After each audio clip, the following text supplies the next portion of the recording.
And it's Ramsey Dewey over here in Shanghai, China. Welcome to this edition of Q&A Live. So once again, as always during these live broadcasts, please let me know if you can hear me. So I can hear me. I don't know if you can hear me. So if I connected all the wires and cables and pushed the buttons correctly, please let me know if you can hear what I am saying in the comments. I am hearable. Yes, we'll consider that a success. Maybe. I'm hearable, maybe. Okay. Jedediah says, yep, we can hear. Gabriel says, yes, we can hear.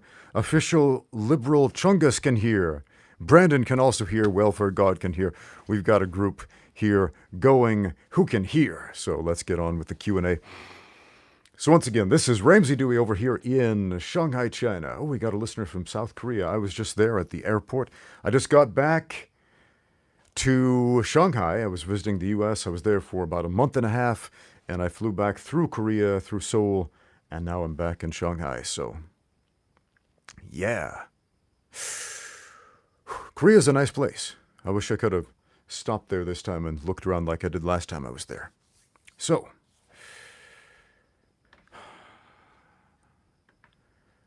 Kit Katz wants me to release the secrets of the dim mock. Oh boy, I don't know if I should. I don't know if I should, my friend, because I don't know if I can trust you with that kind of wisdom, man. What do I think about Andrew Tate's version of masculinity? I'm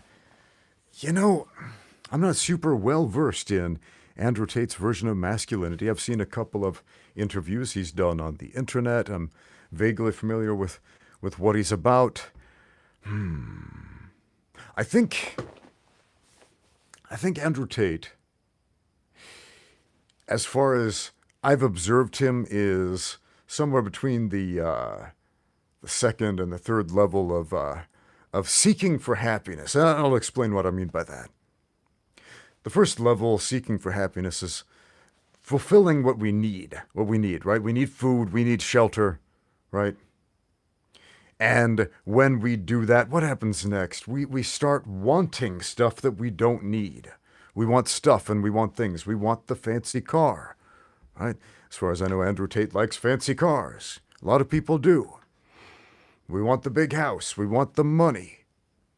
But that only brings us so much. And so we tend to look for experiences after that. We want to go on the vacation, right? We want to climb the mountain. We want to have the adventure. And we can get lost in that for a while. What happens next? After so many experiences, we start to look inward a little bit. Let's improve ourselves. Let's make ourselves a better man. Let's learn how to fight. Let's exercise, get some abs, get stronger. Let's read some books, get smarter. And after that, a lot of people get lost in self-improvement forever and never transcend that. The next part, give something back, right? You have stuff and things, you have experiences, you have self-improvement. Help other people attain those things. That's a pretty good next step. Okay, so Andrew Tate's version of masculinity, as you're asking about, as far as I have observed, is somewhere around the acquire stuff and things and have experiences level, as far as I know. Let's take some other questions non-Andrew Tate related, unless I see a good one. There are so many questions about Andrew Tate. What is he in the news recently? What's he up to? I don't even know. I've kind of been off the internet for a while, for about a month and a half, not really paying much attention to what's happening in the internet sphere.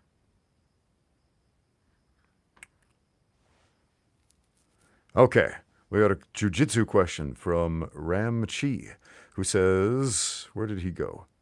Hey Ramsey, I have a question. I'm training recently in a BJJ gym with a brown belt coach who did not roll with us, I think, spelling mistake there, and let the purple belt or even blue belt to train us. Do you think this is a red flag?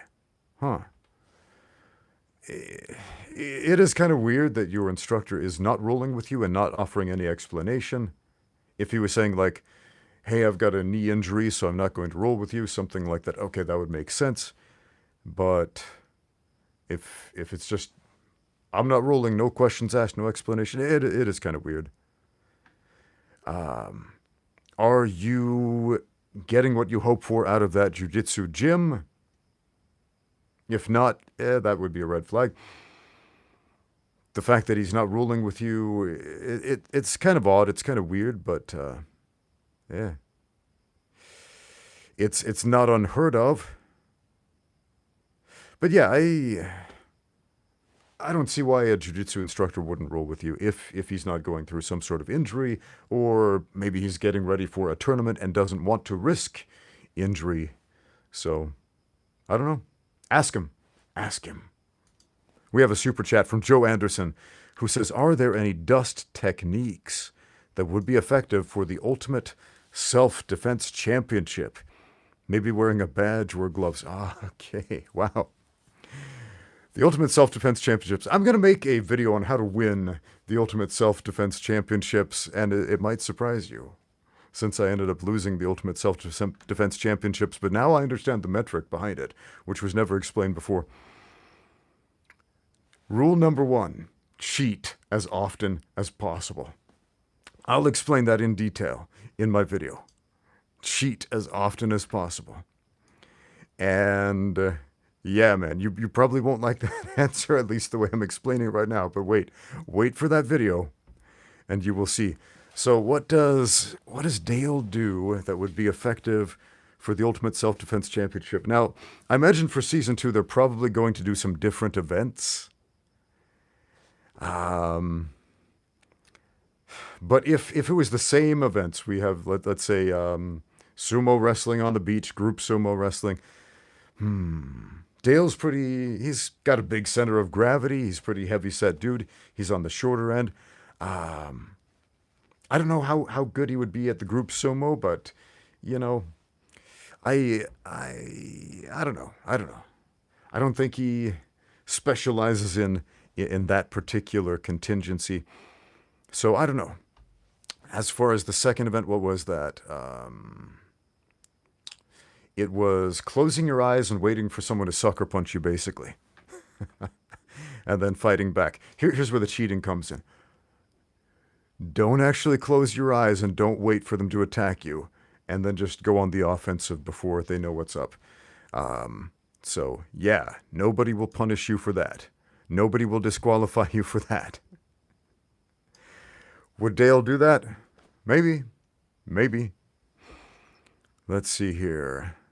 What was the third one? The third one, I think, was hide and seek with fake knives.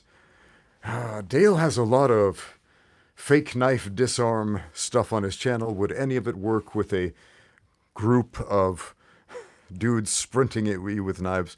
Probably not. What was the fourth one? Man, I don't know. That's a fascinating question, Joe Anderson. The zombie episode. I think Dale might actually do pretty well at that one. Why? Because you essentially have an actor interacting with other actors. And I think there might be some professional courtesies given from the zombie actors to... Where am I going with this? I don't even know. So wait for that video. Wait for that video. Oh, wait, Joe Anderson has another super chat. How do I think Jesse, the karate nerd, will do in the next Ultimate Self-Defense Championship? That's a great question, because they brought in a different cast here, and there are some guys who are pretty good at fighting, who are objectively better at fighting than Jesse Enkamp, but it's not a fighting competition, and this is one of the big issues with the Ultimate Self-Defense Championship, is that it's kind of sold as a fighting competition, and it's not. There's very, very little that has to do with actual combat. So it's hard to say. I don't know what kind of events they're going to have, but if you are able to game the system early and often, then you can do pretty well. I think a lot of the events that we did had very short time limits, like 20-second time limits. Like the fights on the bus, 20 seconds long. If you're able to game that system, and make it look like you're busier for 20 seconds, you're probably going to win. But you also have to get in the mind of Jeff Phillips, the director of the thing, because he's got some very different, sometimes pretty screwy ideas about the way self-defense is going to work. For example, when they did those 20-second fights with, say, Icy Mike and Jeff Chan, and Jeff just absolutely dominates the whole 20-second match. And then afterwards, Jeff is like, I think Icy Mike won that one. And I'm like, in what universe does getting punched, taken down, and then elbowed in the face repeatedly constitute winning a fight? It makes zero sense. So you got to get in the head of Jeff, who is essentially deciding how this whole thing is scored. So yeah, man, if Jesse is able to do that, then I think he could do pretty well, in spite of having some bigger, stronger, more experienced fighters on the roster. We have a super chat from Phaser Shorts. Have you gotten to check out Julie Green yet? If so, what do you think? I have not. I have not. So I do not have an answer for you there. But thank you for the super chat. Much appreciated. Okay. So we've been talking a lot about the Self-Defense Championship here. Okay, here's an interesting question. From Corey Phantom MMA, who says, where do you draw the line between training someone who is talented and or a good coach, but maybe not a good person outside the gym? Well, let me think about that for a minute. Where do I draw the line between training someone who is talented and or a good coach? Why am I training a coach? They could be a coach for a different sport. I've done that. I've trained coaches for different sports. Like a soccer coach, for example, who wanted to train in MMA. Oh, training with. Okay, I see what you mean. Okay. So let me reread that. Where do you draw the line between training someone who is talented and or with a good coach, but maybe not a good person outside the gym? So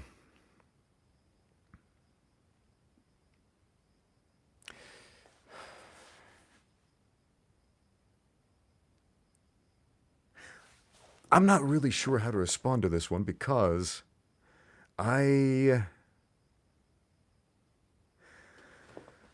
don't tend to move in the same circles with people that I would not want to associate with outside of the gym. Does that make sense? There's only so much you can know about somebody's personality, personal life, how good of a person they are, etc. I could tell you a story. I don't know if I should or will, about a guy I trained for a very long time, who turned out to have kind of a sordid, shady past. And nobody knew, nobody had any idea. And years later, the truth was revealed, and it was like, whoa, this mind-blowing moment. Do I regret training that guy who did some bad things? No, I don't, because he didn't do bad things with what I taught him.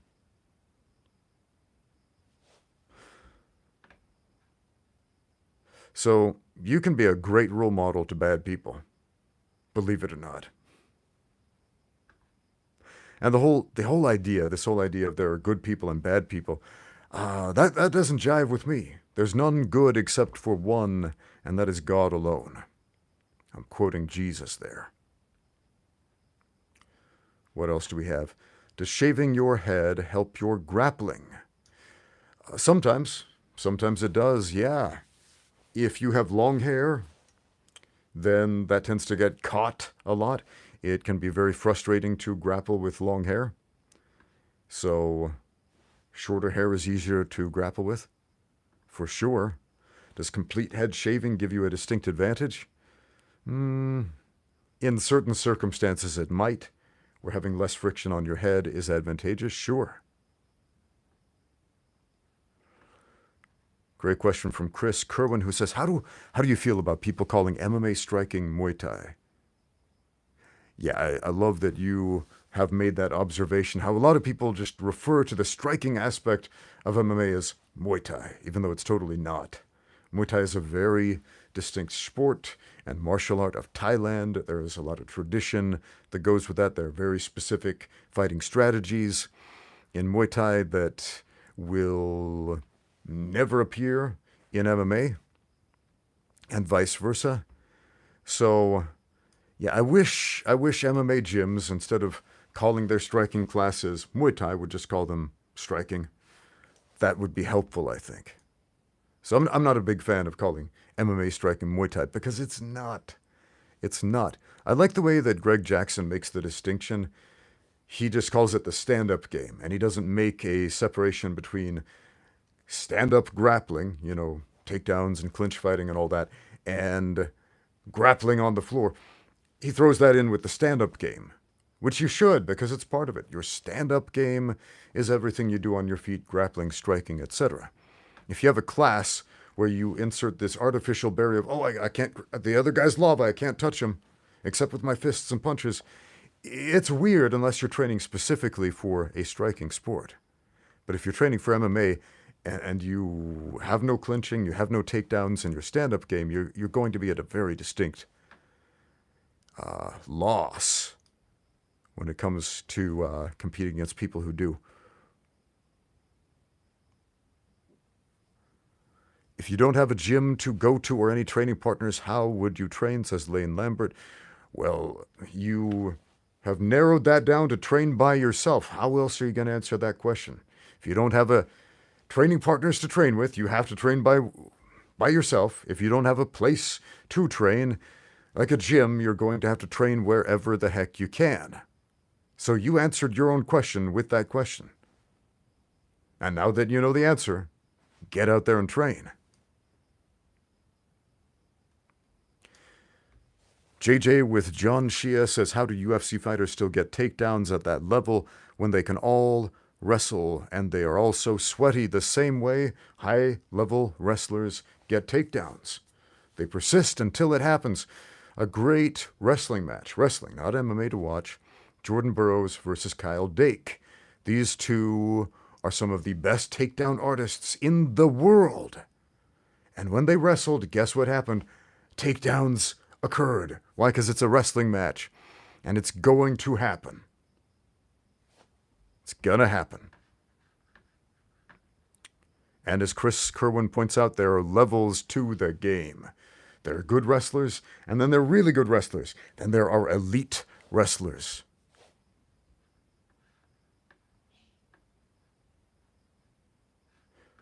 Oh, this is an interesting question from Brandon Croy. If you could make a rule set for Wing Chun or Aikido or Tai Chi so that it still looks like the traditional art, how would you do it?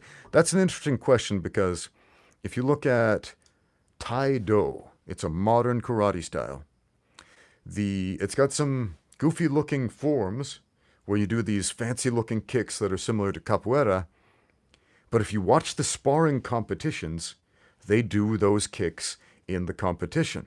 And I talked to a Tai-Do practitioner about this, and I was told that you are awarded points for doing those techniques. You get more points for making it look more like the forms, basically. So there's your answer. If you want a Wing Chun competition that looks like the Wing Chun forms, then you're going to have to award points for those behaviors. So if you want it to look exactly like a Wing Chun form, award points if they stay in their stance and do whatever techniques Wing Chun has. If you want an Aikido competition, even though competition is contrary to the spirit of Aikido or whatever, but if you wanted to do it, then you would have to award points specifically for the Aikido-specific techniques. You would have to make them look a specific way. We see this with other martial arts. Take judo, for example. Judo has gone through many rule changes over the past few decades. Many. It used to be a fairly open grappling rule set, and now it's been whittled down to some very specific rules to differentiate it from the other grappling sports, the wrestling sports, in the Olympics. Originally, you could attack the legs, you could do double legs, single legs, etc. In judo, now it's against the rules. Why? Because they want to focus more on the fancier looking hip throws where the dude goes fly in the air, gets some airtime, so the high amplitude stuff. Okay? They limit the ground game. There's a time limit because they want to focus on this stand-up game, the thing that looks really impressive and cool to the fans. They want judo to look distinctly like judo instead of like wrestling or Brazilian Jiu-Jitsu or whatever, and so they'll change the rules. Same thing with Brazilian Jiu-Jitsu, right? You get 2 points for a takedown, you get 2 points for a sweep in IBJJF rules. What's the big deal with that? Well, it's pretty simple. Because of those points, most people pull guard to avoid the takedown so they have more time to play on the ground, with the possibility of scoring points via positions, sweeps, or finishing the match via submission. And so BJJ has a very distinctive look about it. People pulling guard, playing from the bottom, trying to pass from the top, because of the way it's scored. Shuaijiao, same thing. Somebody mentioned that in the comments. You get 3 points in Shuaijiao for executing that perfect Shuaijiao throw where you remain on your feet and the other guy goes down and lands cleanly on his back, right? You get 3 points for that. That's the perfect throw. You'll get 2 points if the guy goes down but not on his back and you remain on his feet, and you'll get 1 point if he goes down and you land on top. And so they are going to put most of the emphasis on the big, cool-looking, high-amplitude throws where one guy stands and one guy lands on his back. That's why Shuaijiao looks very different from judo, for example. So with Aikido, man, you're going to have to award things like wrist locks and flippy-dippy throws via wrist control and stuff like that. That's not the extent of Aikido, but that's what people generally think of when they hear Aikido. So that's a really interesting question.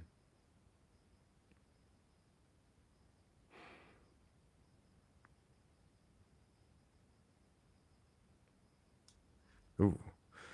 AJ from Mexico says, what do you recommend to improve our personal safety and protect ourselves in a potentially dangerous situation in Mexico? Self-defense classes are very limited here. Okay, I'm not a self-defense coach. I don't claim to be. I don't claim to give self-defense advice. I have lived in Latin America. I have traveled in Mexico. I've seen some very rough neighborhoods, and so I know what you're talking about. I know what you're talking about, man. It's not the same thing as, say, a rough neighborhood in East Los Angeles, for example. It's not. It's a very different situation. So that's the reason I'm taking this self-defense question here. What do you do to protect yourself in a potentially dangerous situation? I would say, number one, know who you're dealing with. Know the rules of engagement, if you will. Here's what I mean by that. So I have a friend, a guy I knew when I was a missionary in Argentina. And Argentina is not Mexico. It's not. It's a very different place, but it's a story to illustrate the point of the rules of engagement of the streets, if you will. So he was mugged, and the mugger said, give me all your money. He didn't have any money on him. He started to laugh like, I don't even have any money. And they shot him. They shot him. One of the first things I was taught when I arrived in Argentina was, when you get robbed, make sure you give the robbers something, because if they get angry, they're likely to shoot you. It's just their mentality. So that's the rules of engagement of the streets in the slums in Buenos Aires. At least it was back in the 90s when I was there. Don't let them leave empty-handed. And maybe don't laugh at the guy with the gun. So it's a different kind of experience, man. Here's another Rule of engagement I learned. Another dude I knew. He was wearing a backpack. He got mugged at gunpoint. And he freaks out. He's never had a gun trained on him before, and he starts freaking out. And he's like, okay, I'll give you everything I have. And he starts taking the backpack off, making all these sudden movements, jittery movements. The guy with the gun gets nervous and squeezes the trigger, shoots him in the head. So what did I learn from that experience? Even though it's one of the most stressful experiences you can have, having a dude point a gun at you, it is imperative that you remain calm and don't make any sudden movements. And if you are going to move, explain calmly and slowly exactly what you're doing. If your money is in the backpack, for example, say, I am taking off my backpack. I'm putting my hands on the straps. I'm taking it off. My money is in here. You can have it. I'm putting it on the ground right there where you can see it, right? So I got mugged a lot. Had a lot of guns pointed at me. And that is a technique that I use to survive on the streets in Latin America. Don't let them leave empty-handed. And narrate what you're doing. Be calm under stress. So much easier said than done, but you have to. Maybe it's not what you were thinking of, man. Maybe it's not what you were thinking of. Because if you were thinking like, do this move, do that move, carry a weapon. Carrying a weapon comes with a whole unique set of problems. All right, let's move on from self-defense here. Do I know Spanish? Says Beef Wellington. Sí, hablo español. Por supuesto que sí. Antes vivía en Argentina, en Buenos Aires. Pasé un tiempo en México, en Ciudad Juárez. ¿Qué más? Estudié castellano en la universidad. Hace más que 20 años que tuve una conversación en español, así que me cuesta un poco. Mi acento no es como antes, pero sí, puedo hablar español, puedo entender. Gracias. Mario dice, hablas muy bien. Quizás yo debería hacer más videos en español para practicar, porque aquí en China hace falta hispanohablantes con quien hablar y practicar. Así que, anyway, let's move on. If you got Spanish questions, leave them in the comments.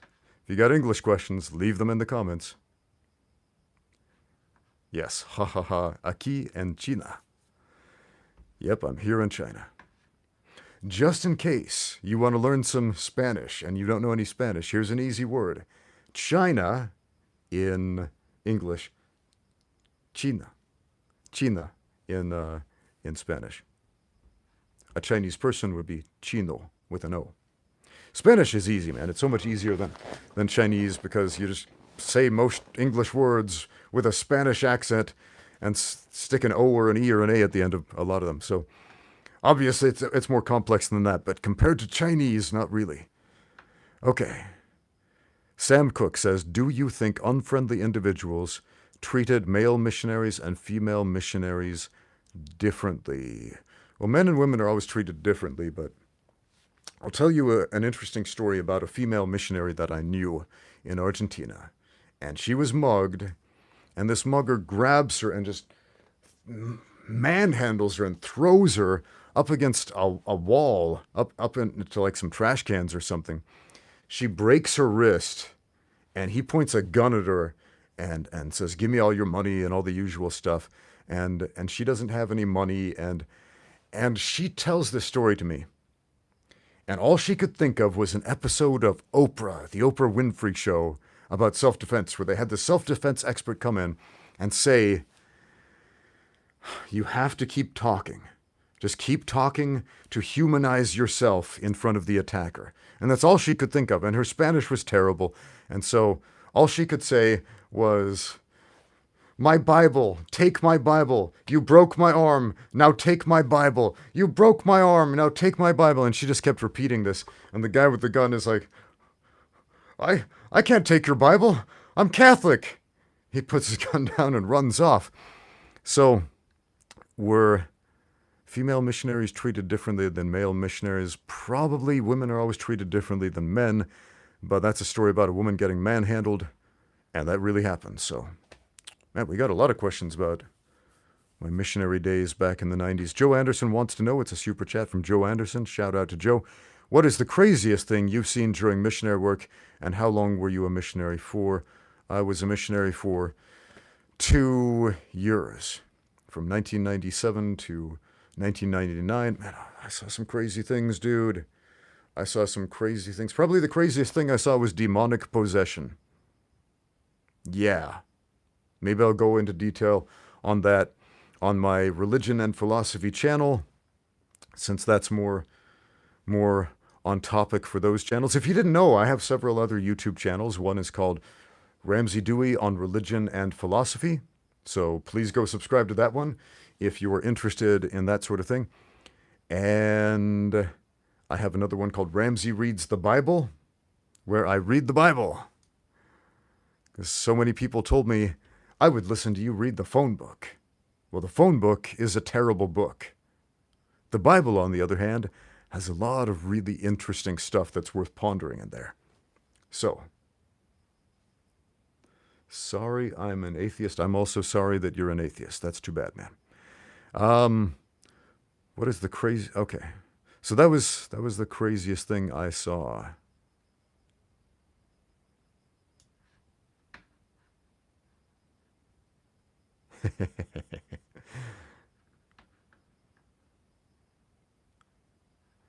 Would Jack Dempsey's power punching techniques translate well in the context of bare knuckle boxing without the hand reps? Yes, absolutely. Just basic body mechanics of how to move your weight into the punch. In fact, a punch doesn't work well without those body mechanics. If you're not using those body mechanics, you're arm punching. And your hand will take the same damage without the same output. So, man, brush up on your technique, man.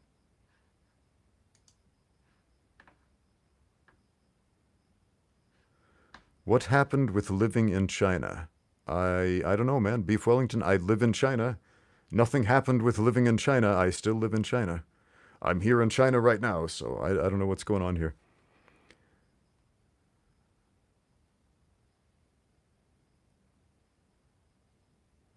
Mr. Spiraling says, hello, Ramsey. What do you think of the Gracie family and suspicious stuff they have done in the past? You're going to have to be a lot more specific than that. What specific suspicious stuff are we talking about? Let me know if you have specifics, and then we can talk about them.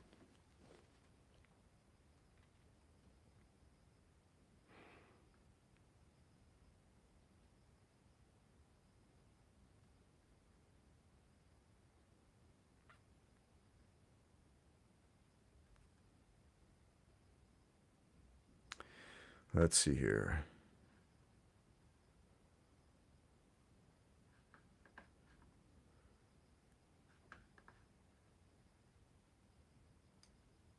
We got a question from Mariano Fernandez in Spanish. Tengo un problema. Llevo más de un año sin entrenar. Me siento mal físicamente y me siento mal porque luego de más de 15 años entrenando no soy el peleador que quisiera ser. ¿Qué debería ser? Here's a translation in English for those of you who don't speak Spanish. I have a problem. I have more than a year without training, and I feel bad physically, and I feel bad because after more than 15 years of training, I'm not the fighter that I want to be. What should I do? Okay, so you've had a year off of training. Yeah, man, this is interesting. I just got back from the U.S. I was in the U.S. for a month and a half, and I did very little training in that time. I didn't have a lot of time, to train. I was traveling most of the time, okay? So, yeah. I remember when I got back to China the other day, because I just got back, I remember feeling like, oh man, I'm not feeling great. I haven't been doing training at the level that I am used to for a while. And that's just a month and a half. So you've been going for a year without training. You've been training for 15 years minus this last one, and you're feeling like crap. You're not the fighter you want to be. So what should you do? You have a vision of who you want to be, right? Visualize that. Visualize that. And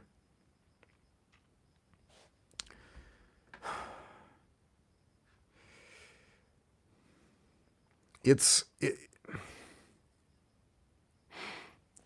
a simple answer, man. It's a simple answer. You think after 15 years you're going to be way up here, and you find yourself way down here, and you haven't trained for a while, so you feel at rock bottom maybe. It's really easy to feel depressed when you're not training.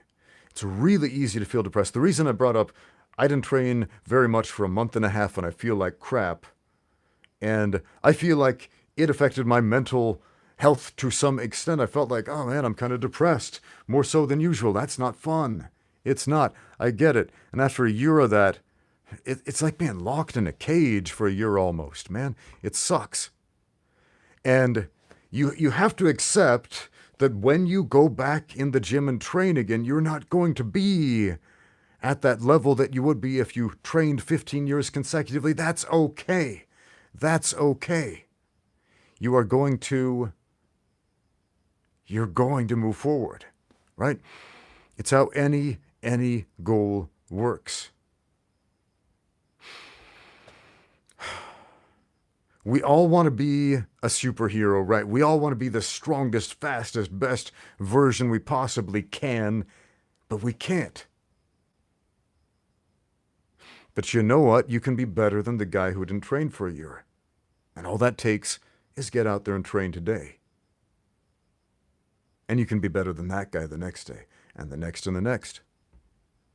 Onward and upward. As they say in Argentina, el que no trabaja no come. He who doesn't work doesn't eat. So do the work, get the reward.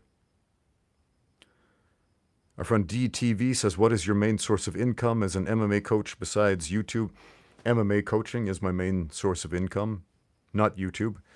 YouTube doesn't pay me very much.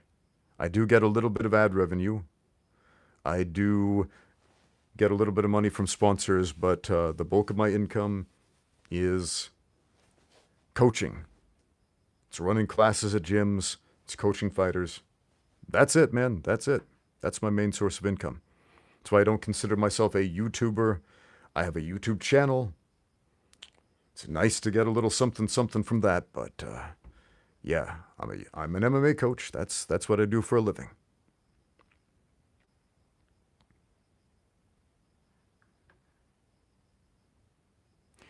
DTV says, how do MMA fighters make a living in general? By fighting. Professional fighters make a living by fighting. That's what professional means. It means you get paid to fight. That's it. And at the beginner level, they don't get paid very much. And so a lot of fighters fall into the trap of fighting all the time. It's very important for fighters to learn how to diversify their income, right? Maybe have a YouTube channel or some social media outlet where you can get a little bit of money here and there, get some sponsors, get a little bit of money here and there, because the purses for prize fighting are fairly transient until you get to the high levels, or unless you're fighting a lot, and there are a limited number of fights you can do. Your Huckleberry sends in a super chat. Can't make gym class. What do you recommend to maximize effectiveness of 1 time per week private lessons, but own mat and throw dummy? Is filming throws helpful? Okay. So your Huckleberry can train 1 time a week. He does 1 personal training session with a coach a week. He has his own mat at home and a throwing dummy. And he wants to know, is filming his throws helpful? Filming yourself train is super helpful. Whether you're throwing the dummy around, hitting the bag, shadow boxing, sparring, especially sparring, man. Especially sparring. Film your private training sessions. If you're training once a week, here's how to get the most out of a private training session. Go in there with questions. And if your coach permits it, film it. Study that. Study the answers to the questions you're asking. And film yourself during your private training sessions. That's going to give you the most bang for your buck. I absolutely hate it when people come to me for private training and they just throw some money at me and they're like, whatever, let's do whatever, I don't care. Well, what do you want to work on? What do you want to improve? Nothing. Then, okay, I mean, if you want to throw money at me, great. I do have some friends who do that. But if you want to get the most out of a private training session, come prepared with very specific questions. Nurgo93 says, if you ran a gym in a town with a lot of high-level wrestlers that want to compete in MMA, what would your coaching approach be? I've done that before, and it was pretty simple. Fill in the gaps that they are not familiar with. Teach them basic jiu-jitsu, teach them basic striking, and teach them a basic strategy about how to use the cage panels to their advantage to set up takedowns. Because those are the missing gaps. They don't have to become super high-level jiu-jitsu athletes or super high-level strikers, but they need to know the fundamentals of striking, right?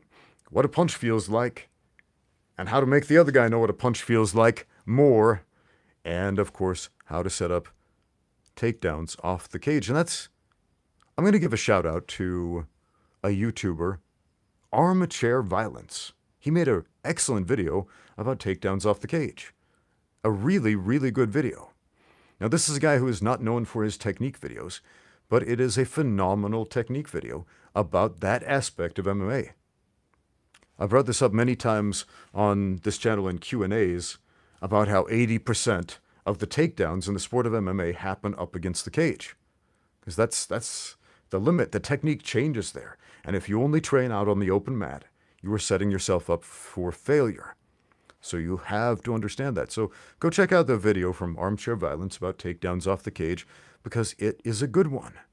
And I know that guy gets a lot of flack because he's not a big, physically imposing dude who you would expect to be an expert in that subject, and yet it's a great topic. Who is calling me right here?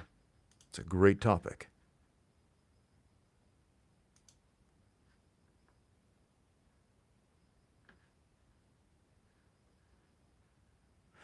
DTV says, I get what you were saying. Many fighters don't earn enough money for specific example. Take my country as an example. I assume it's Korea, since the screen name is written in Korean. Most MMA fighters run a YouTube channel or a restaurant. Yeah, man, a lot of MMA fighters don't make it. A lot of them simply don't make it because they can't financially, and so they got to have a side hustle or two or three, right? When I was fighting professionally, I was working 3 jobs. When I moved to China and started fighting here, I was working at a university. I was teaching at a university and fighting at the same time, man. And trying to start my gym here, man. That was a lot on my plate. My friend Kyle Rozuski, he's having his last fight, his retirement fight, after a very prolific career. And he's one of the busiest dudes, man, running a gym, doing side hustles, fighting all the time. And, pro wrestling, doing that too. Just has his hands in all kinds of different venues. Why? Because he has to. He has to. He's raising a family, wife and kids. Man, so if you want to be a successful MMA fighter, you've either got to be one of the best ever at fighting and promoting yourself, or you've got to just work And I'm not talking about working on fighting. I'm talking about working on earning money through other venues. So yeah, man. Not a lot of fighters can make it on that single income from fighting. What did I teach? I taught at Shanghai Normal University, Shanghai Shifan Dashui. And the classes I taught, it was in the Department of International Tourism. I taught a class called Cultures of English-Speaking Countries, where I basically, it was kind of like a social studies class on the United States. So that was a fun class to teach. I really enjoyed that one. My students seemed to like it. I did that for about 4 years. So, yeah.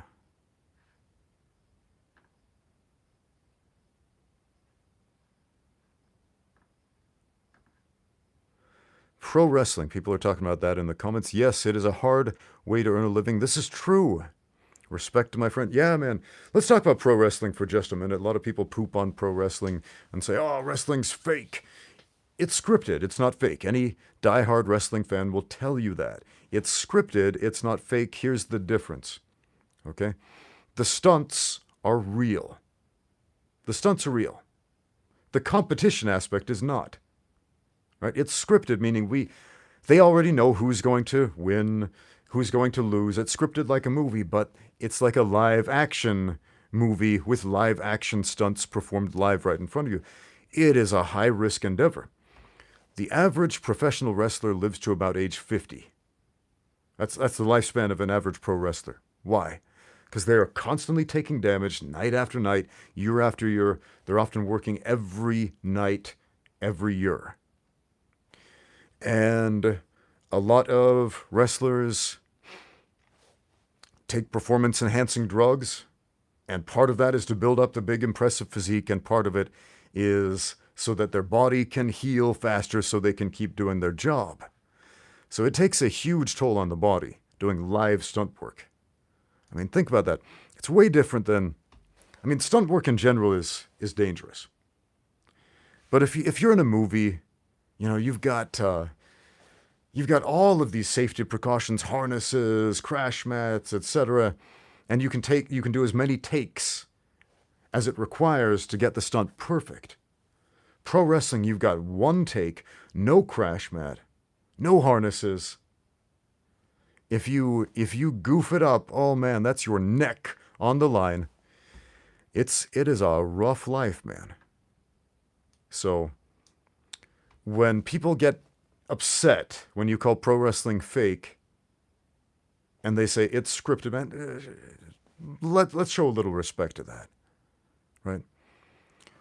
If everybody knows what pro wrestling is and what it isn't, right?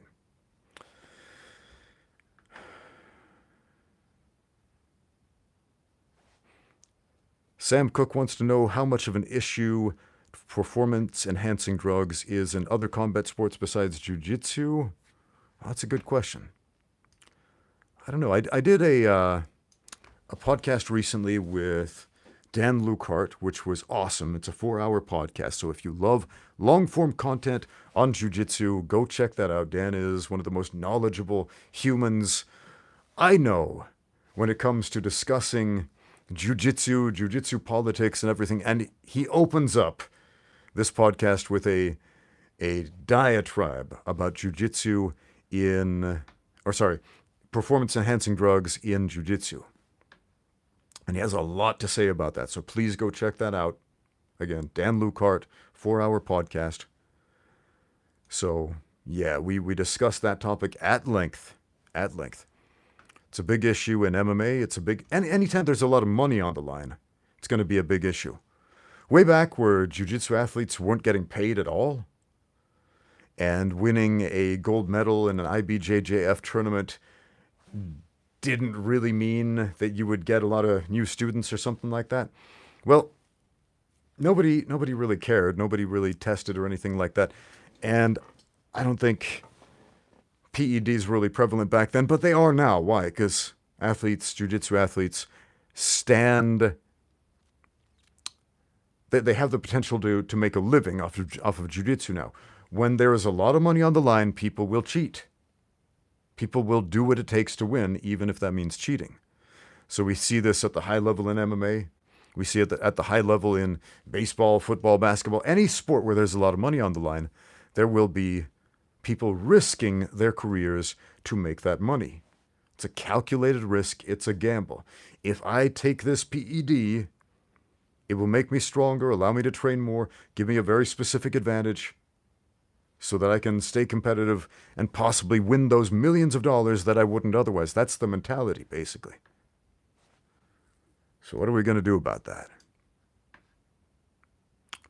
What are we going to do about that? How about make combat sports unprofitable? Well, they already are, except at the high level. Maybe we should go in the opposite direction and make combat sports, I don't know, pay a living wage. That might be nice.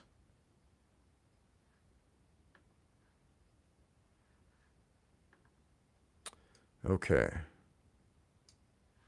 What other questions do we have? PEDs for the streets. Oh, man. No comment. No comment on PEDs for the streets. Luke Luzaka10 says, Coach, when grappling, is there any time where you might need to sacrifice control over the opponent in order to get in position for a submission? Well, position for a submission is generally control over your opponent. If you are not in control, you're probably not in position for a submission. And you might argue, well, what about like a flying armbar or something like that? Look, a flying armbar only works if you are in the right position. Now, it's not a position where you initially have your opponent pinned, but you have a collar tie and they have a collar tie and you got a nice grip in there and you've got the right pressure on the arms so that they can support your weight ever so briefly as you heave yourself up over the side and throw a leg over the top of the neck. So it's not the Hail Mary people think it is when performed correctly. Or you might think, yeah, like a knee bar from guard. You don't have the guy pinned per se. But yeah, a lot of leg locks people might think of as Hail Marys or the answer to the question you're asking. But and that's I think why some people tend to think of leg locks as more low percentage, but look, I think that's kind of outdated thinking, especially when you look at a lot of the modern leg lock experts who will systematically break down the controls, the control mechanisms of setting up leg locks successfully. So, good question.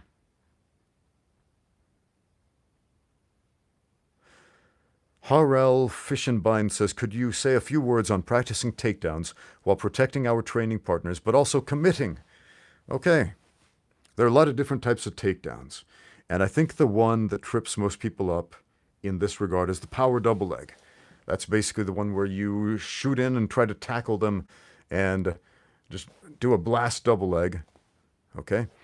If you are doing a blast double leg, make sure there is space behind your partner so that they can land on the mat and not on, say, another pair of people who are training or a couple of other people who are training. You know how every gym has like that black hole in the center of the mat? No matter how big the mat is, everybody eventually gets sucked into the middle and they're like, rolling on top of each other. Every gym seems to have that, especially when there are newbies and white belts in the equation. They will just, they'll just get sucked in by the force of gravity. So again, if you're going for a power double, a blast double leg, make sure there's nobody behind the other guy. But even on a blast double or a power double leg, cutting the corner makes it more effective as a takedown and a lot safer for the guy being taken down.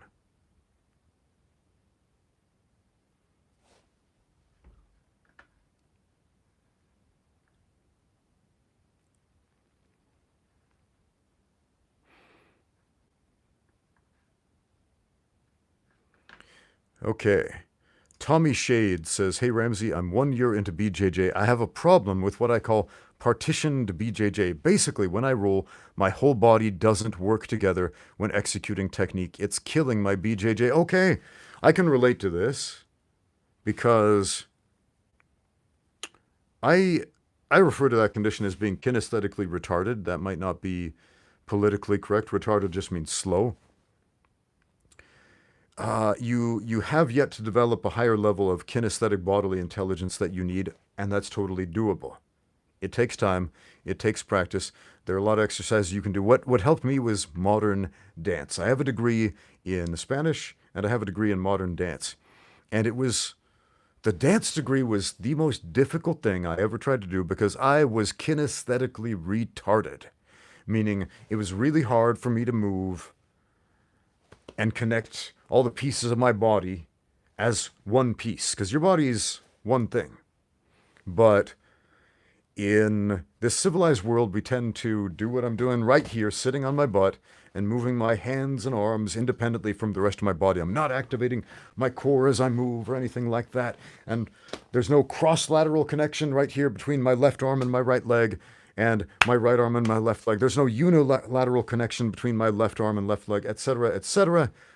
Yeah, Blue Flavored Lemon can relate to this. Well, using a drum set, a lot of musical instruments require a very specific type of kinesthetic bodily intelligence. Like, if you have a pedal, playing the organ, for example, you got to play with your feet and your hands at the same time.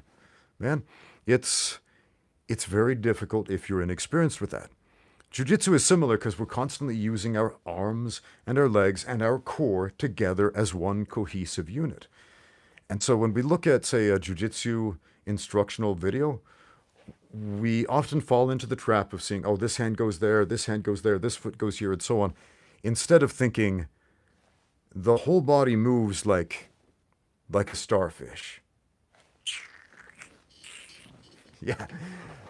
Have you ever watched those goofy Systema videos where they're like rolling around on the floor like it's a contact improv modern dance practice, and it's goofy and people make fun of them? And here's why I haven't made fun of them. I'll tell you about this. So I'm pretty well known on the internet for making videos just absolutely lambasting bad self-defense, bad women's self-defense especially. And there's a lot of it. There is so much bad information about self-defense on the internet. And so I've just absolutely picked apart some of these charlatans. And people send me messages saying, hey, can you make a video about this goofy guy here or this goofy video here? And I've done that in the past. And I've received hundreds of requests from people who send me these videos of these, what do we call them? Systema guys rolling around on the floor, going all over each other, doing this weird, goofy looking thing. And they're like, hey, make a video making fun of this. And I'm like, oh, well, hold on a second. Here's why I don't. And here's what this has to do with your question. They are not telling you.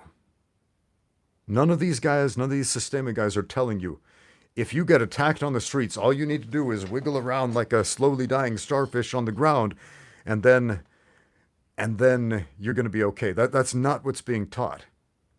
Okay? What they're telling you is we are theorizing about movement. We are practicing different ways to move to increase our kinesthetic bodily intelligence. And it looks goofy. I will admit that. It looks silly. And there may or may not be more effective ways to accomplish that goal. But what they're doing is not inconsistent with that goal. They're practicing movement patterns to make themselves better at moving, better at controlling their bodies. Okay? So what can Tommy Shades do? I'm not telling you go take a Systema class and roll around on the ground like a starfish. Not necessarily. Not necessarily. But there are a lot of great videos on YouTube that you can watch. For example, a lot of them are titled as warm-ups. Like, look at jiu-jitsu warm-ups that teach movement skills. Right? Not just doing a bunch of push-ups or running around. But movements like, say, the Granby roll. The Granby roll, for you right now, it sounds like that would be impossible to do. But when you finally get it, you will be moving your body as one whole cohesive unit. This is so important, not just for jiu-jitsu, not just for martial arts, but for life in general, being able to control your body as one cohesive unit, like an animal. Like an animal. You ever see a cat or a dog just like be a terrible mover? It's rare. It's very rare to see a cat or a dog who is kinesthetically retarded. Okay? Who has partitioned movement like you're talking about. Why? Because they're always moving their whole body. It's hard not to when you're a four-legged animal. But as quadrupedal creatures walking on our hind legs, we only have hind legs and our front appendages. We tend to use these independently of our legs all the time. We often have to stop and think about this. So I would recommend a few exercises. Walk on all fours. Find different ways to walk on all fours. Walk forward on all fours. Walk back on your hands and your feet. Walk side to side. Do four-legged runs, like leap on all fours, etc. Do a lot of tumbling. Forward rolls, backward rolls, somersaults, break falls, cartwheels. I've made a few videos about this topic on my channel. Do all that stuff. How do you spell Granby roll? G-R-A-N, N as in no, B-Y, Granby roll. I got a video about that too on my channel, so go look that up. So yeah, do your tumbling, do your animal walking. That's going to be very helpful for you. So I hope that helps, man. Let's take a couple other questions here.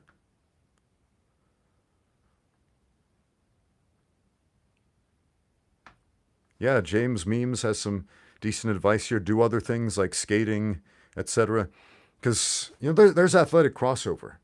Like, try some other activities as well that requires more complex movement, and that will carry over into BJJ too.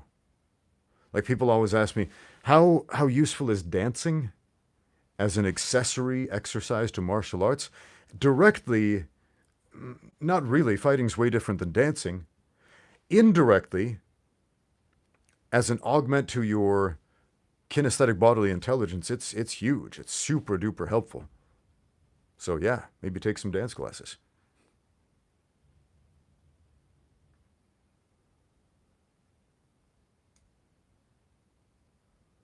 So how do you spell Granby roll? In case you didn't get it, Unstoppable Tiger, I'm going to write it out in the chat. Granby roll. There you go. Granbyroll. So learn how to do that. Even if you never do a Granby roll in sparring or combat, I do. I use it all the time. It's a great move, fantastic move, multi-purpose move. But even if you don't, it's a great move to help you improve it as an athlete. Okay, we have a super chat from RRTNZ or Z, who says, "Hail, Coach. Star Trek cage match." Oh, I like this already. Bridge crew of Kirk's Enterprise versus bridge crew of Picard's, with Tasha Yar in place of Data. Who wins and why? Okay, that's interesting. If Data was in a cage match with everybody else, he would be physically capable of tearing them all apart because he's the super strong android. I don't know if he would be able to do it because he does seem to have some ethics that govern his actions. But if not, man, Data would be OP. So we're placing Data with Tasha Yar. This is interesting. So the original crew of Kirk's Enterprise versus the bridge crew of Picard's from the Next Generation. So we're dealing with Captain Kirk with Spock. Spock is kind of a dark horse in this tournament because, man, Vulcan physiology is next level, even though Spock kind of looks like a skinny nerd. Yeah, skinny Vulcans are still powerhouses, man. Who else? We've got Scotty. We've got Pavel Chekhov. We've got Lieutenant Uhura. Oh man, watch out for her. She's got some legs on her. Okay. Who else? Yeah, Kirk Fu. If you haven't seen my video on Kirk Fu yet, go watch it. I made a recent video on the martial arts of Captain James T. Kirk. I had a lot of fun with that. Jordan Chow stars as Spock and as the knife-wielding maniac, dual role right there. And I play James Kirk in that one. We had a lot of fun filming that, so please go watch it. I put a lot of work into that one. Anyway, so who is in the Next Generation crew? So we've got Picard, who admittedly is not a great hand-to-hand combatant. Compared to James Kirk, anyway. I'd say if it's a battle of captains alone, Kirk wins, but it's not just a battle of captains. Tasha Yar knows what's up. She was the security officer. According to the lore, anyway, she's a tough lady. She can fight. She's excellent at hand-to-hand combat. Worf, also a hand-to-hand combat expert in Klingon martial arts. However, this is something it's always puzzled me about the Star Trek mythos. It is because we always talk about how tough Klingons are and how tough Worf is, and yet he's always getting his butt kicked. Anytime there's a fight scene between Worf and literally anybody else, some alien entity, the alien entity always kicks Worf's butt. So I don't think we ever get to see Worf on a good day, just fighting like a normal human or something like that. He's always going up against superpowered alien entities. So I don't think we've ever seen the best of Worf, or he's just all hype. So it's hard to say. But let's assume that Worf is not all hype, and he's an actual tough Klingon who knows how to fight. He was the chief security officer at one point on the show. Who else? We have Geordi LaForge. I worry about Geordi in a hand-to-hand situation because he's not a hand-to-hand expert, and it would probably be pretty easy to get his visor smacked off of his face. And then it's rough to fight blind unless you're in a grappling situation, and I don't think he's a jiu-jitsu expert, so I worry about Geordi LaForge. Okay, who else do we have? Data's out. Wesley Crusher. Oh, I'm sorry, Wesley, you're getting murked. Oh. Are we counting the doctor as part of the bridge crew? Because they come to the bridge a lot. They're not part of the bridge crew, so skip the doctors. They'll be the ringside doctors. Who am I missing? Oh, yes, Commander Riker. All right, so let's just match them up. I love this question, so I'm going to nerd out about it for a bit. Let's go captain to captain, officer to officer. So Captain Picard versus Kirk. Kirk wins, no question. Kirk wins. He's just a better fighter. He's younger, he's stronger, he's faster, all that good stuff. And he's got the double-fisted hammer blow and the Captain Kirk judo throw, all those great moves, right? Next, first officers. Spock versus Commander Riker. Okay. Commander Riker looks more physically imposing. The actor playing him, I believe, is bigger and more athletic looking. He's got the whole beard action going on. However, I'm going to give this one to Spock because canonically, Spock is a very well-trained fighter. He's got the Vulcan neck pinch. The Vulcans have superior physiology to humans in just about every way. So Spock is going to win that. So that's 2 for the OG crew, 0 so far for the Next Generation crew. I'm assuming this is one-on-one combat, MMA rules, okay, as opposed to a free-for-all where everybody's going at it at once, because that's a lot of variables to deal with. All right, who next? Chief Security Officer. Who was the Chief Security Officer in the original series? Because I think that role changed a bit. I think at one point it was Pavel Chekhov, and at one point I remember like Scotty fulfilled that role in at least one episode. Let me look this up. Let me look it up. Who was the security officer? I spelled officer wrong. In the original Star Trek. Oh man, Google beat me to it. Okay. Was there a security officer on the original Star Trek? Come on, Google, don't fail me. Okay, so Pavel Chekhov served a dual role as the navigator and the security/tactical officer. So he's probably going to have to fight twice here. Okay, so we have Pavel Chekhov versus Tasha Yar and or Worf. Pavel talks a big game.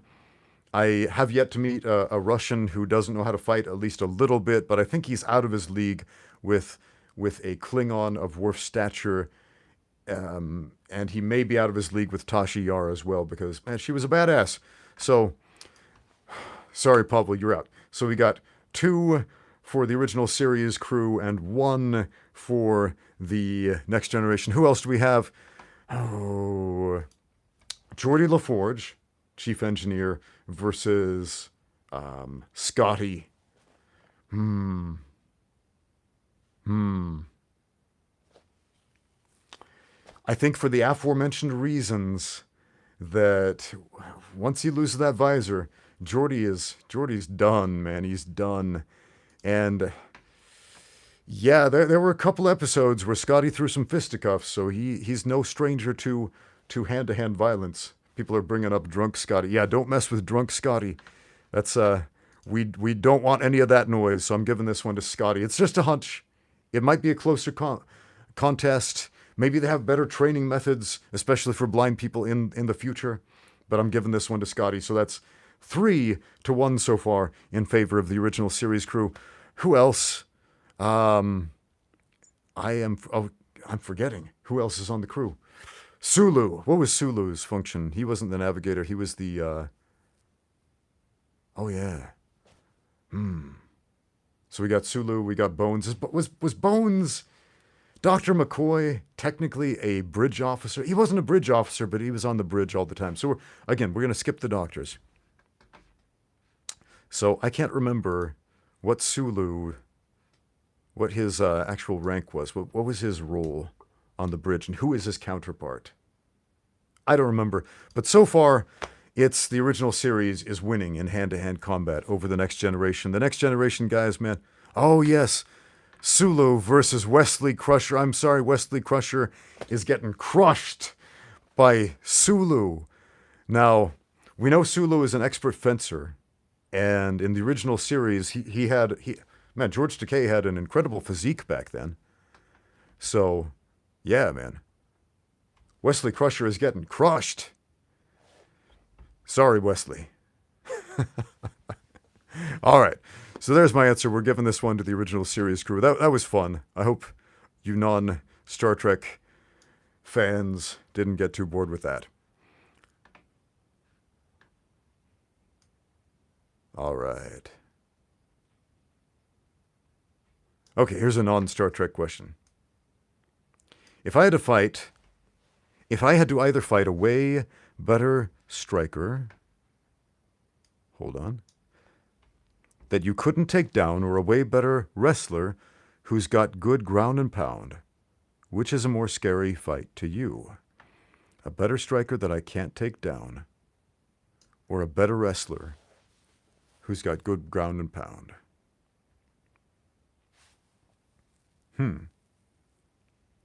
What's a scarier fight? I don't know. I wouldn't overthink it, to be honest, because, man, when you start overthinking it, that's where you start getting scared. And fear has no place in a cage fight once you're in there. RRTNZ sends in another super chat. Thanks so much, my friend. He says, thanks for that detailed answer to the Trek grudge match, coach. Glad you enjoyed it. Stay well, mate. Hey, glad you enjoyed my long diatribe about Star Trek. Nerding out on that.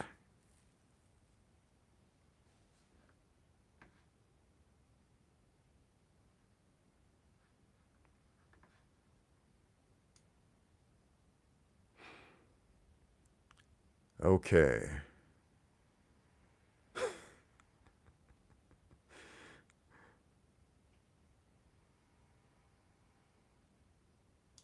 Harley Kelly says, when you pause while speaking, are you thinking about the next thing you are saying, or are you just going with the flow?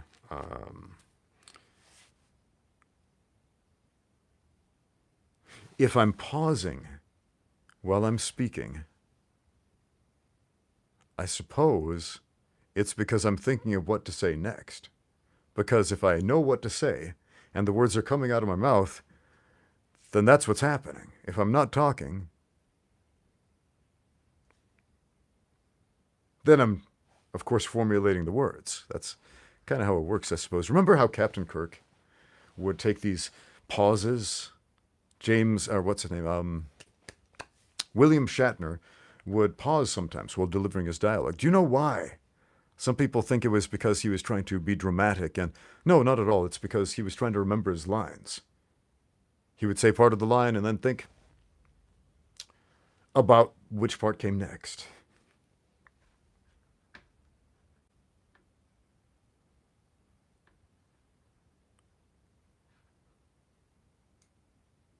All right, let's do one more question. Oh, I like this one. How would you adapt the cross guard and maybe also the reverse cross guard from boxing into MMA? I assume by cross guard you mean this one, where you essentially bring a hand up here like you're looking around, and you've got this one here. I love that one. I use that a lot in MMA. I should make a video about this. I should definitely make a video about how I use this in MMA, because explaining it to you in words, that would take a long time. Showing you, I could do that in a couple of minutes. So that is a great question. I'm going to screenshot that one so I can make a video about that later on. Hold on. Where did that question go? There we go. No. My screen is auto-scrolling. Come back, question, come back. I love this question so much. I don't know if the video is going to get very many views, but it's a great question. And I am the dude to give you an answer for that one. But I got to make a video at the gym about that.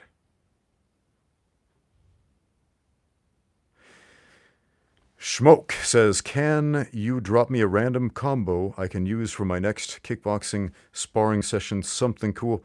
I will drop you a deliberate combo. One of my favorites. Okay, I'm going to look up a video here that I made. The video title has something to do with front kicks, but I want you to pay close attention to the combos I show in this video. Okay? Let's see here. I'm just going to look up Ramsey Dewey front kick. No, not that one. Not that one. Not that one. Not that one either. Nor that one. Okay, where's my video? Maybe I called it teep instead of front kick. Hold on.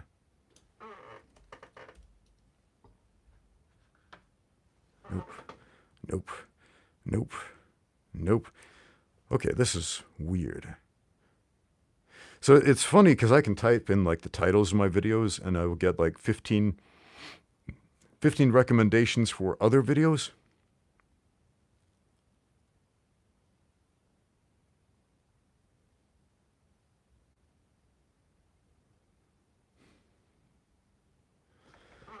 Let's see here. Let me try another one.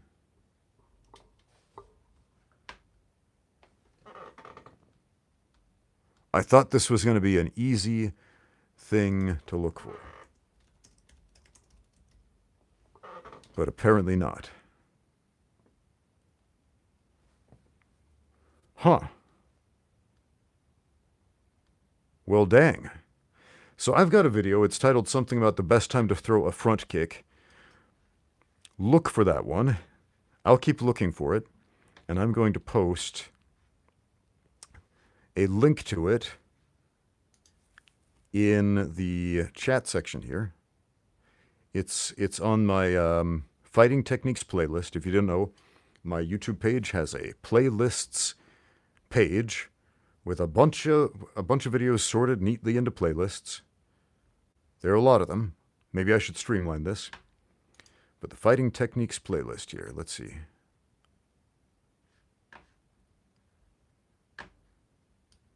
Is it? I will find this for you.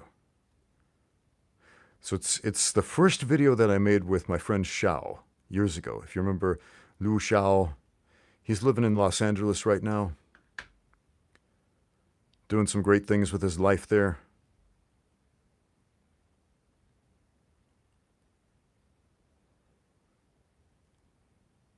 This was like maybe before, basically before Xiao was funny on the internet. So it's just all about technique. It's all about technique. As opposed to trying to make you laugh or something like that. Okay, give me one more minute. I will find this video. You will not be disappointed. This is a great combo, and it's not so much a combo as it is a concept, which is much more important. If you understand one principle, then you know many techniques. I can't stress that enough. This way, I prefer teaching principles over techniques. And if I show you a technique, which I do in this video, several techniques, in fact, it is with the express purpose. Oh, I found it. It is titled Striking Combinations with the Teep, Best Use for the Push Kick. So let me share that video. Here we go. All right, link in the chat. I've sent the link. There you go. Click on that. I'm sorry it took me like 10 minutes to find it, but that is a great video for kickboxing. If you understand the principles taught in that video, all of your kicking combinations will improve dramatically. Our friend Other says, why don't BJJ guys use leg rides more? Because that's something wrestlers do, and a lot of BJJ guys don't wrestle, and so they don't even know what a leg ride is. A lot of them have no idea. That's why, because it's just generally not taught as much in jiu-jitsu classes, unless you have a jiu-jitsu coach who was a wrestler. So, yeah, that's basically it.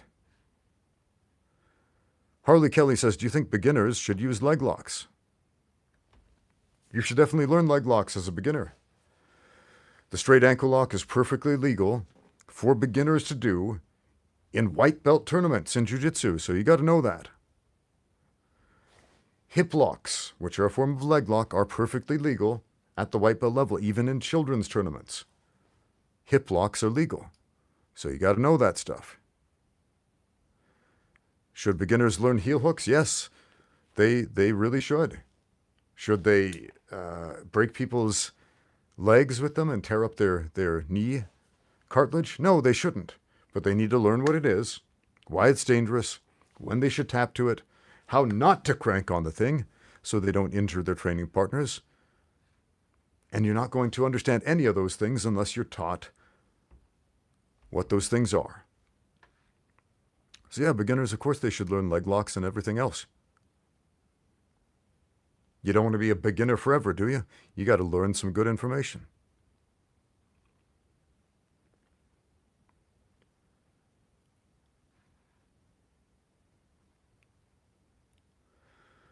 Dogglewood says, I've been cleaning the apartment. Thanks for the background conversation. I'm still wondering about your PCL. I hope it's mended. It's not. Yeah, it's not, man. It's, how long has it been? Let's see, February, March, April, May, June, July, August. It's almost September. It's been 7 months. It's been 7 months, and my PCL is still in bad condition, man. My knee is in bad shape right now, unfortunately. So that's been a damper on my life for the past 7 months. It sucks.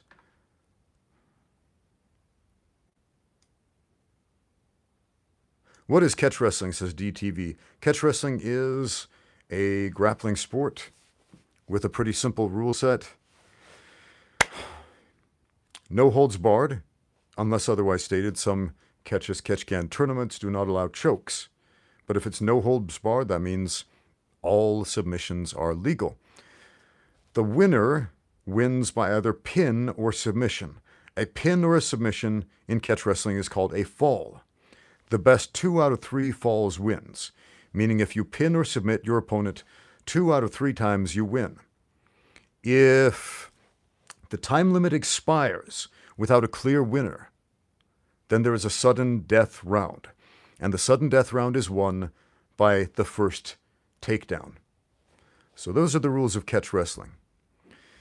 Now, because you can win by pin, it becomes dramatically different than, say, jiu-jitsu or other other grappling sports like that, because there is an urgency to keep your shoulders unpinned from the mat that does not exist in those other combat sports.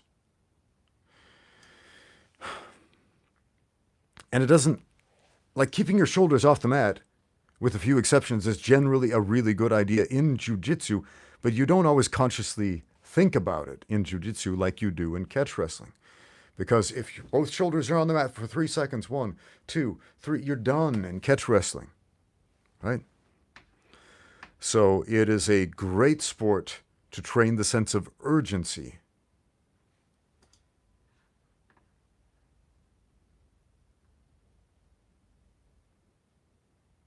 Oh, yeah. Yeah, this Flame Zombie brings up the fact he trains with some BJJ guys. When they come to the catch wrestling class, they lose a lot because they forget about getting pinned on their back. Yeah, that'll happen a lot when jiu-jitsu guys try out catch for the first time. They'll get pinned, they'll try to play guard, they'll think like, oh, this is fine, I'm not getting submitted, and then they'll be told, hey, you just lost. They'll be like, what? I don't get it. Because it's kind of foreign territory there.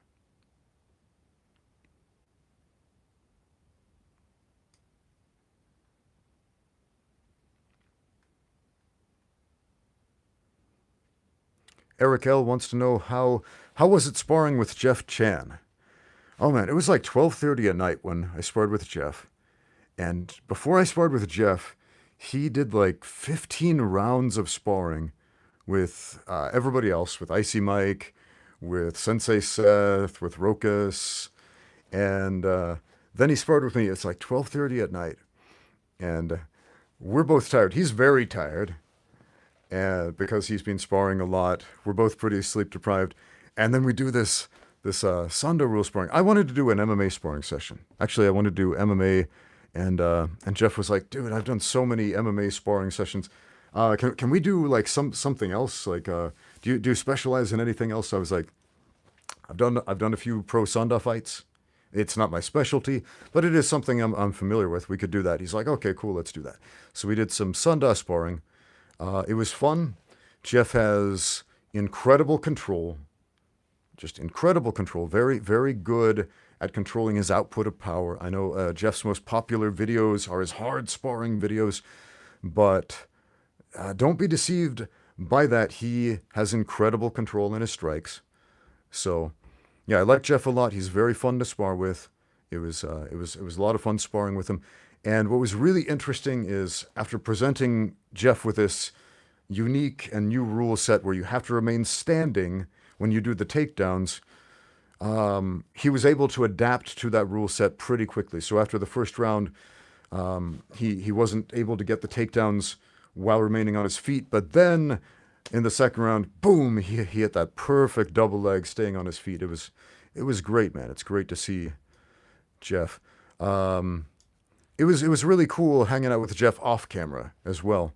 Like we had some great conversations. We had some nice exchanges of technique and conversations about that off camera. I would say all the off camera stuff at the Ultimate Self-Defense Championship was much more interesting to me than the on camera stuff.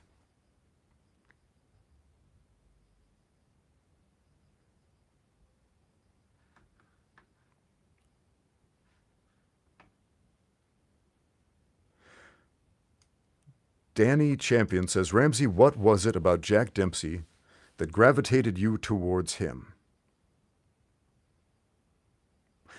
Well, first, I saw Jack Dempsey's fights, and I'd seen a lot of fights, and I was like, okay, this, as far as old timers, this guy's pretty good. This guy's kind of grabbing my attention a little bit. But then I read his book. And when you read the book, it's different because you got to live inside that guy's head a little bit. Have you seen the movie Lord of the Rings and read the book Lord of the Rings? I was nerding out this morning and chatting with some folks on Facebook about Lord of the Rings on this Lord of the Rings page, and this guy said, in the movies, Frodo's lame. Frodo is like, he's a very weak protagonist. He's way different than the book. And I was thinking, well, I don't think he is way different than the book. It's just in the book, we get we get to see what's happening in Frodo's head. We get to understand Frodo's motivations for not throwing the ring into the fires of Mount Doom, for example. Whereas in the movie, it's really easy to root against him and be like, boo, Frodo, you suck for not throwing the ring in there, you big jerk. How could you do that? And what does this have to do with Jack Dempsey? Right? Just like in a book, a novel like Lord of the Rings, we're able to get into the head space of the characters and really appreciate their intentions. Okay? We can do the same thing with a biopic. Now, Championship Fighting, it's a technique book, but it's also a biopic. Not a biopic, an autobiography of sorts. Okay? It's also an autobiography. It's very autobiographical. So we get in the headspace of Jack Dempsey. We start to understand the rhyme and the reason behind it all. And so I felt like I got to know the man. I felt like reading Jack Dempsey's book, his books actually, he's written a couple, like I made a friend. It's funny how that works, but books are like friends in that sense. So it was really his book that sold me on it and really got me studying his fights from a very different perspective. So read the book, man. The book's better. The book is always better. We have a super chat from Bobby Bronco who says, Ramsey, I love your videos. I am 67 and started boxing a year ago. My boxing club started offering grappling sessions. Do you think that's enough to round out my combat skills? Well, hey, give it a try. Give it a try. You might like it. You might love it. I know quite a few older gentlemen who started grappling in their 50s or 60s, and some of them love it, some of them not so much. It has a lot to do with, your coach, your team that you have over there. Go give it a try, see what you think. As far as rounding out your skills, yeah, striking and grappling that's what you need to do if you want to be a well-rounded fighter. Now, if you feel like, if your goal is to be a well-rounded fighter, great. If your goal is just to have fun at the gym, get some exercise, great. Those are all great goals, man. Those are all great goals, but go give it a try. Let me know what you think. Let me know what you think of grappling. Like my friend Matt Grant, he started jiu-jitsu in his 50s, in his mid-50s. He is now a black belt world champion. He's won world championships at every belt level. And he's doing pretty well in jiu-jitsu, and he loves it. He absolutely loves it. So you might find that thing that you were always looking for in life. You might think it's the best thing ever, like my friend Matt, and go on to become a world champion and motivate and help a lot of people in that regard. And you might think, it's not for me. I'm not the guy who can tell you that. You are.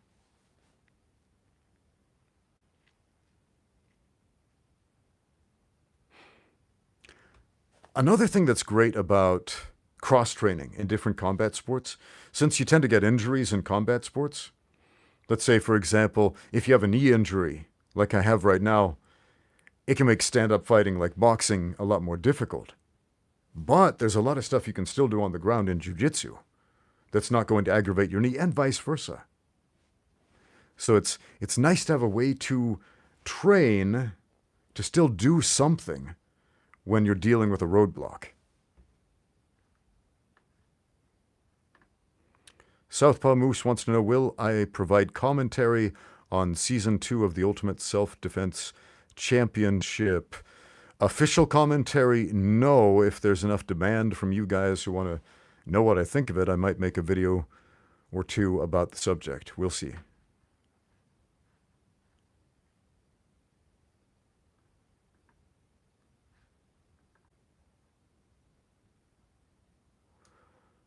All right, I said it would take a couple more questions, and we've taken quite a few more questions.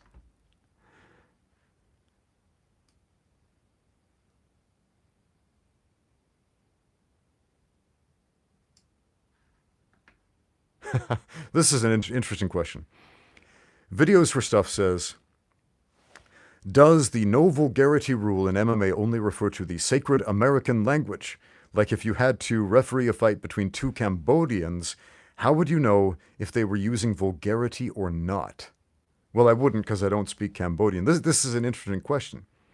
Because as a referee in Asia, I ref a lot of international matches where the fighters often don't speak the same language. And, guys from Russia, Ukraine, Kazakhstan, Turkmenistan, China, Thailand, Japan, etc. Dudes from all over the place fighting each other. And it hasn't been an issue. Like, I don't think I've ever heard fighters talk to each other inside of a cage match that I refed. But if they were screaming obscenities in Cambodian or some other language I didn't speak, I would have no clue, and I would have no way to enforce that rule. So that has specifically to do with, I suppose, vulgarity that the referee understands.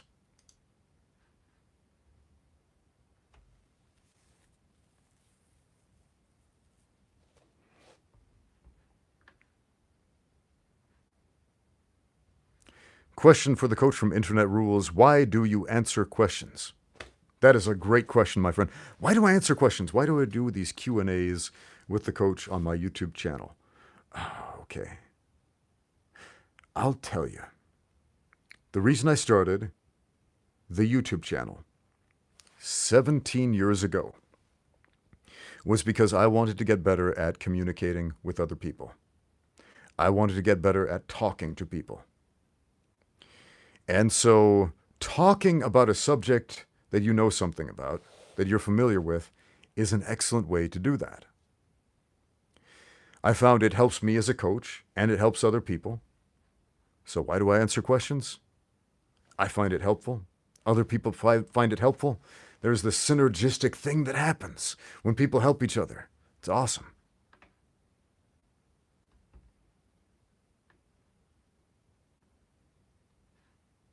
Pulling guard should be illegal.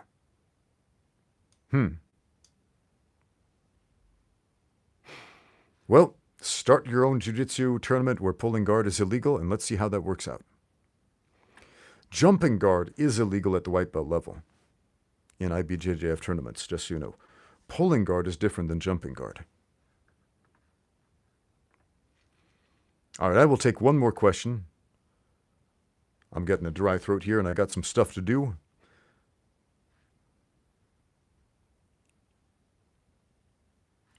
Okay. Our Korean friend DTV says, and you were fighting as a featherweight. I did 2 matches as a featherweight. Most of my fights were not in the featherweight division. But for some reason, my Sherdog record states that I am a featherweight. I fought once in MMA at 145 pounds. I fought once in a kickboxing match at 145 pounds shortly thereafter. The rest of the question. You were fighting as a featherweight at 145 pounds. You don't look like a person who weighs 145 pounds, because I don't. I weigh 215 pounds right now. Before I had COVID, I weighed 235 pounds. So, no, I'm not a 145-pounder. I never was. Well, I shouldn't say I never was. I actually dropped down to like a 90-pound skeleton because I got really sick a number of times throughout my life. But no, I weigh about 215 pounds right now. So, no. Back in 2009, I did a fight at 145 pounds. How much weight did I cut when I was a fighter? I usually didn't cut any weight at all. Or if I did cut weight, it was a very, very small amount, except for that one fight at 145. I walked around at about 176 pounds, and I flew out to Singapore expecting a catch weight match, because this is what I was told. It would be a catch weight match at 165 pounds. And I thought, okay, I can cut 11 pounds. That's doable. I can do that. I get to Singapore. I am informed that it's at featherweight. I'm going to have to cut multiple weight classes to make this weight, and I have less than 24 hours to do it. Or I don't have a ride home. So that's why I did it. It was dumb. It was stupid. Please never attempt to do that. I almost killed myself. And my performance suffered tremendously. That fight was abysmal. It was absolutely abysmal. I had no motor control at all. It sucked. So no, I was not an actual featherweight. I was essentially tricked into doing that. So yeah, that was a load of crap.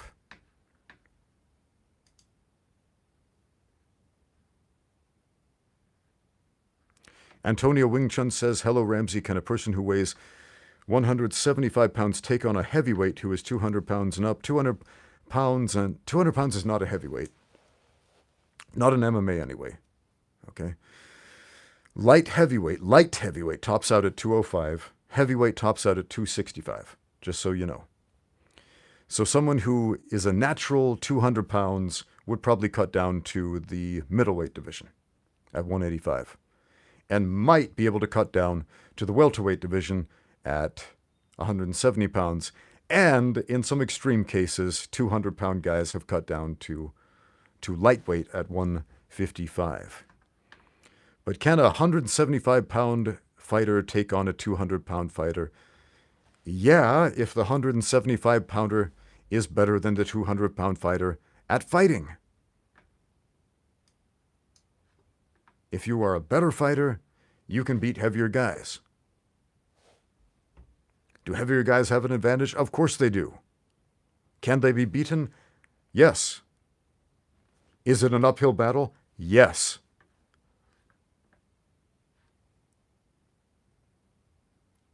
Okay, Zach Drasher says, hey, Ramsey, I've lost 50 pounds since May 1st, and in the last 2 weeks, I felt very weak. Any tips to not feel weak? All right. My question for you is, what are you eating? And why and how did you lose that weight? Did you get sick? Is it a diet? When I had COVID back in February, right before the Ultimate Self-Defense Championship, I had COVID. I lost 30 pounds really quick. And I felt super weak. It was hard to walk. It was hard to do normal things. And, it was a rough time, man. It was a rough time. And it took a long time to come back from that. I'm still not at 100% right now, even without the knee injury, man. If it's a dietary thing, if you lost the weight by dieting, check your diet. That's the first thing I'm going to tell you. Because if you're dieting, you're eating less weight than you're used to, and so you have less energy at your disposal than you're used to. And so you're going to have to take inventory of the food you're eating and make sure that what you are eating gives you the correct energy output that you want to have. In other words, eat more high-energy foods. How can I put this? Stick to whole foods. Plants and animals, man. Skip the junk. Skip the simple carbohydrates. Stick to the high-energy foods. RWD channel says, would heavy squats help you kick harder? They won't make your kicks worse. Better kicking technique generally helps you kick harder. However, stronger, more muscular, denser legs will allow you to kick harder too. So, if your kicking technique is good and you're a better squatter, you're probably going to be a better kicker. Okay? If you are an amazing squatter and you have terrible kicking technique, then you won't have very good kicks. So, squatting is an accessory to combat sports, and I think it's one of the best exercises for all combat sports. Squats, deadlifts, and pull-ups. Do those three. You're going to be gold. Add some accessories if you want.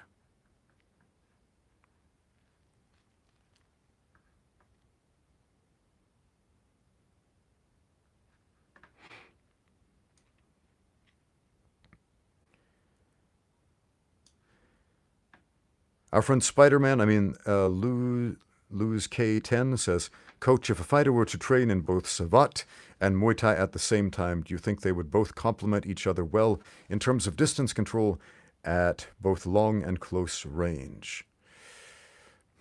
It's always good to have multiple perspectives on things. And by training Savate and Muay Thai at the same time, that basically means you're training with two different coaches, two different striking coaches who have two different perspectives on striking. And so Yeah, man. Is that going to be helpful? If your coaches are helpful. It's not about the label that you stick on a martial art. I'm always telling you this. It's not about the label that you stick on the martial art. It is largely about the coach, what is being taught by that specific coach at that specific gym with that specific team. The coach, the teammates, the amenities, that's going to make all the difference. The label of the style on the gym is not. Zed Usan says, "Hi, Coach. What is your opinion on the axe kick? I love axe kicks. I use them a lot. A lot of people don't. A lot of people lack the flexibility and athleticism to use an axe kick correctly. A lot of people are never taught the axe kick. Even if you never plan on using an axe kick, I would recommend warm up with some axe kicks. Why? Because they will make you more flexible, more powerful, more dynamic, more of all the good stuff you want in all of your kicks. If you're having difficulty doing high kicks, do some axe kicks as dynamic stretches. It will be tremendously helpful even if you never throw an axe kick in your life outside of that warm-up. So I love axe kicks.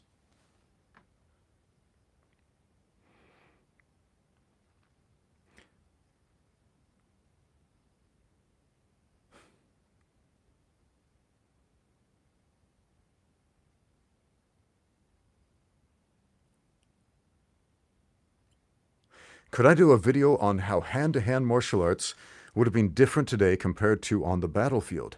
Like how wrestling used by knights in armor is different than on the mats. Okay. I'd have to get some armor and I would have to get some weapons. I've got a bunch of prop weapons. And I do have some Chinese swords and some spears and some other weapons. So the big difference between this ancient battlefield fighting is weapons, right? And of course the armor. So that could be an interesting video. I could make that video. We could experiment with that sort of thing. Let me take a screenshot of that. I like that idea. That sounds fun. That sounds fun. It's going to be way different, though.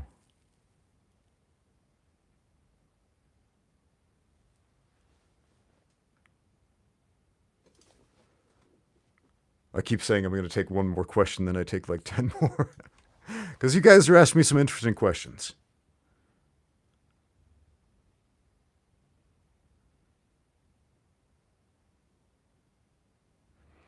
I could use jiu-jitsu and samurai armor as well. Well, I don't have any samurai armor. I could buy like a kendo breastplate. Those aren't too expensive over here in China. I could get one for about $100 US. That would be probably a decent amalgam. But grappling and like a metal breastplate, this, I don't know, man. I don't know. Zon Tier wants to know if I've heard of Mark Hatmaker. Yes, I have heard of Mark Hatmaker. He used to make a bunch of instructional videos and books on different aspects of MMA. I bought a few of his books back in the day. I read them. I think they're a little old-fashioned by today's MMA standards. I'm sure Mark Hatmaker is probably improved with the times, and he's probably not standing still, as any good MMA coach would be. But I'm familiar with him. Yeah, man, those are like some old school MMA books.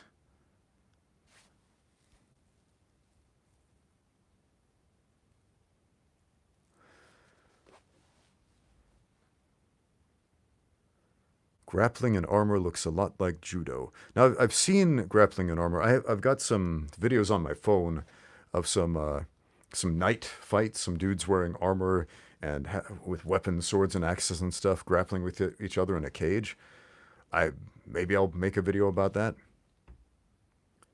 It was like this exhibition thing that happened at an MMA event I was reffing at. They had some knight fights there. It was kind of fun, just as an exhibition. But yeah, almost all of those ended up in a grappling situation, because when you can't actually cut each other with the swords because you're wearing armor, it very quickly turns into a grappling situation. E-Bog wants to know, do I use AI to assist coaching or training Are you an AI? I am an AI. Oh, I do not use AI to assist coaching and training. I am not an AI. I'm not convinced you are an AI, but I'm wondering where we're going with this. AI is really, really bad at a couple of things. And one of those things is making pictures of guys eating spaghetti. Try it. If you have an AI photo generator, if you have one, just type in man eating spaghetti, and you will see some of the most existential, horrific body horror images imaginable. It is both shocking, terrifying, and hilarious at the same time. Man eating spaghetti. Oh man. AI is really good at doing some things, like it can make human faces pretty well. It's terrible at doing hands and fingers. And, oh man, man eating spaghetti. Oh no, it's horrific. It's indescribable. It's the stuff of nightmares. The first time I did that, my daughter looked over my shoulder, looked at my phone where I'm doing this AI picture generator thing, and she's like, "What is this nightmare fuel you're looking at?" It's AI, man. AI trying to interpret what humans eating is supposed to be. The robots don't get it yet because they don't have to eat.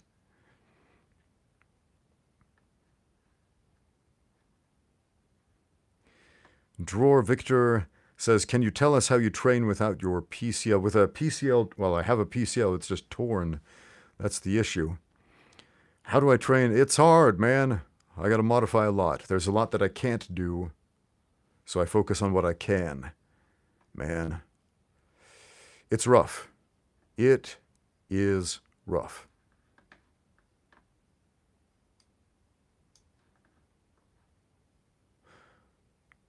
All right.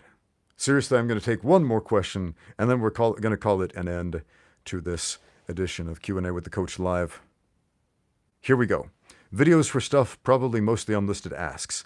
If MMA matches happened on a hard wood floor, I don't like the sound of this already, do you think the ground game would be considered an important part of the game? Well, of course. Look, the harder the floor, the more important your grappling skills are.